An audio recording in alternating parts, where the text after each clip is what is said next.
অবৈধ গরু ও বালি পাচার এবং ডাকাতির উদ্দেশ্যে জড়ো হওয়ার অভিযোগে খয়রাশোল থানা পুলিশ বেশ কয়েকজনকে আটক করেছে। বৃহস্পতিবার সন্ধ্যায় খয়রাশোল থানা পুলিশ নিয়মিত টহলদারির সময় অবৈধ বালি ও গরু পাচারের বিরুদ্ধে অভিযান চালায়। ভীমগড় দুবরাজপুর রাস্তার পাঁচরার বড়কুড়ি মোড়ে একটি পিকআপ ভ্যানে ৩টি গাভী ও ৩টি বাছুর অবৈধভাবে নিয়ে যাওয়া হচ্ছিল। পুলিশ গাড়িটি আটক করে এবং গাড়ির চালককে গ্রেফতার করে। লাউবেড়িয়া মোড় সংলগ্ন রাস্তায় একটি বালি বোঝাই ট্রাক্টর আটক করা হয় এবং চালককে গ্রেফতার করা হয়। গোপালপুর মোড়ে ডাকাতির উদ্দেশ্যে জড়ো হওয়া ৩ জনকে পুলিশ আটক করে। এদের মধ্যে একজনের নাম বাপি বাগদি, বয়স ৩৯ বছর, তিনি খয়রাশোল থানার পানশিউরি গ্রামের বাসিন্দা। বাকি দুজনের নাম ছোটন বেদ ২১ এবং রোহিত বেদ ১৯, তারা পশ্চিম বর্ধমান জেলার বাসিন্দা। পুলিশ সূত্রে খবর, গরু ও বালি পাচারকারী এবং ডাকাতির উদ্দেশ্যে জড়ো হওয়া ধৃতদের সকলকে শুক্রবার দুবরাজপুর আদালতে তোলা হবে।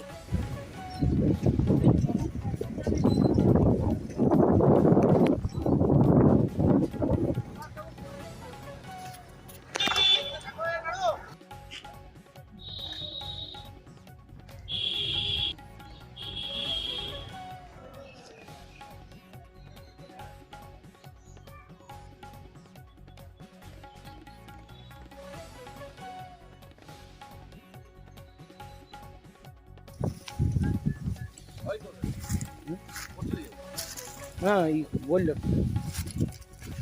কি করবে